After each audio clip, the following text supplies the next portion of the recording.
പ്രീതാസ് കിച്ചണിലേക്ക് എല്ലാവർക്കും സ്വാഗതം. ഇന്ന് ഞാൻ കപ്പ വെച്ചിട്ട് ഒരു തൃശ്ശൂർ സ്റ്റൈലിലൊരു കറിയാണ് ഉണ്ടാക്കുന്നത്. ഇതിനെ തൃശ്ശൂരുകാർ കൊള്ളിക്കറി എന്നാണ് പറയുന്നത്. ഇത് പുട്ടിൻ്റെ കൂടാണ് കൂടുതൽ കഴിക്കുന്നത്. ഞാനൊരു കുക്കർ എടുത്തിട്ടുണ്ട്. ഇതിലേക്ക് ഞാൻ കപ്പ ഇട്ട് കൊടുക്കുവാണ്.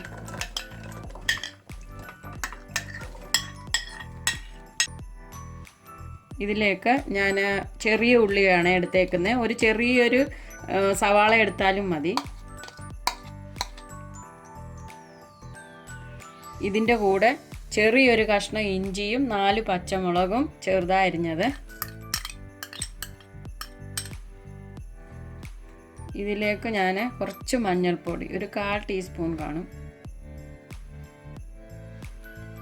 ഇതിലേക്ക് കുറച്ച് മുളക് പൊടി,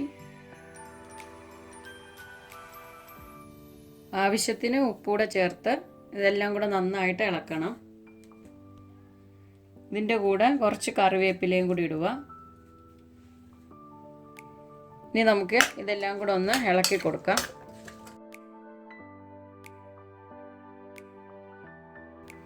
ഇതിലേക്ക് കുറച്ച് വെള്ളം ഒഴിക്കാം, നമുക്ക് കപ്പ വേവിക്കാൻ വേണ്ടി.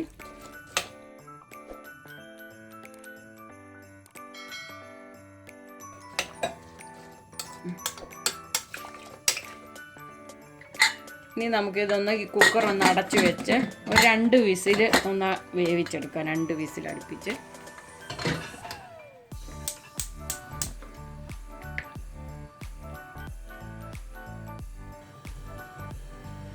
ഇത് വേവുന്ന സമയം കൊണ്ട് ഞാനിവിടെ പുട്ടിന് വെച്ചിട്ടുണ്ട്. നമ്മൾ കപ്പ വേവിക്കാൻ വെച്ചത് ഇപ്പോൾ 2 വിസിലൊക്കെ കഴിഞ്ഞ് ഇപ്പോൾ ഇതിൻ്റെ ആവിയൊക്കെ പോയിട്ടുണ്ട്. ഇനി നമുക്കിതൊന്ന് തുറന്ന് നോക്കാം.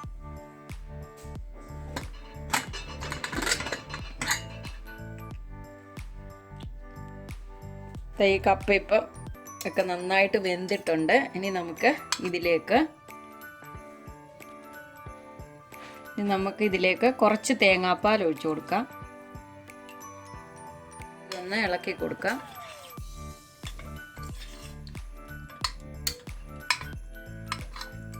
ഇനി നമുക്കിത് ജസ്റ്റ് ഒന്ന് ചൂടാക്കാം.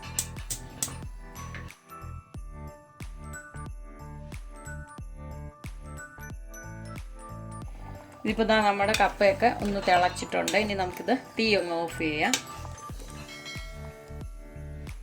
ഇനി ഇതിലേക്കൊന്ന് താളിച്ചൊഴിക്കണം. അതിന് മുമ്പായിട്ട് നമുക്കിതൊന്ന് പാത്രത്തിലോട്ട് മാറ്റാം.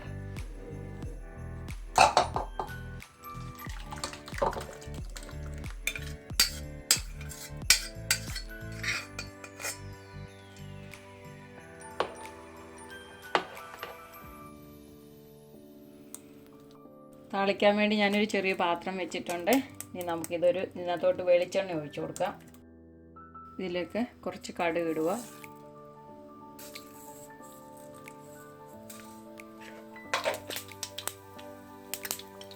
ഇതിലേക്ക് ചെറിയ ഉള്ളി,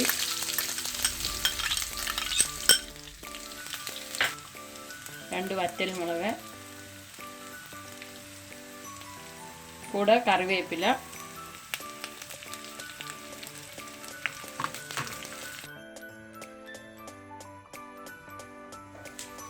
ഇതിപ്പോൾ ആയിട്ടുണ്ടെങ്കിൽ നമുക്കിത് കറിയിലേക്ക് ഒഴിച്ചു കൊടുക്കാം.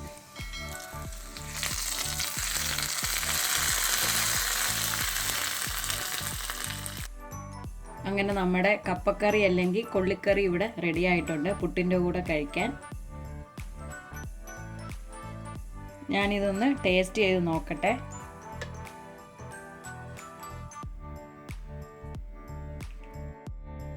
അങ്ങനെ നമ്മുടെ കപ്പക്കറി നല്ല ടേസ്റ്റ് ഉണ്ട്. ഞാനിത് ആദ്യമായിട്ടാണ് ഉണ്ടാക്കുന്നത്. ഇനി ഞാനിത് പുട്ടിൻ്റെ കൂടെ ഒന്ന് കഴിച്ചു നോക്കട്ടെ.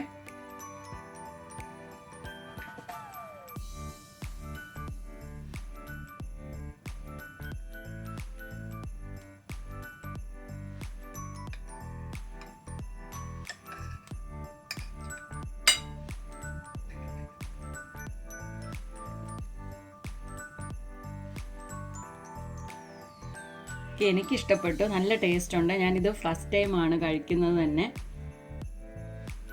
എല്ലാവരും ഇതൊന്ന് ട്രൈ ചെയ്ത് നോക്കുക. എല്ലാവർക്കും ഇഷ്ടപ്പെടും. ഈ വീഡിയോ ഇഷ്ടപ്പെട്ടെങ്കിൽ ലൈക്ക് ചെയ്യുക, ഷെയർ ചെയ്യുക, കമൻറ്റ് ചെയ്യുക, സബ്സ്ക്രൈബ് ചെയ്യുക. പിന്നെ സബ്സ്ക്രൈബ് ബട്ടൻ്റെ തൊട്ടടുത്തുള്ള ബെലൈക്കൺ കൂടി പ്രസ് ചെയ്താൽ ഞങ്ങൾ അപ്ലോഡ് ചെയ്യുന്ന വീഡിയോ നിങ്ങൾക്ക് നോട്ടിഫിക്കേഷനായി എത്തിച്ചേരുന്നതാണ്.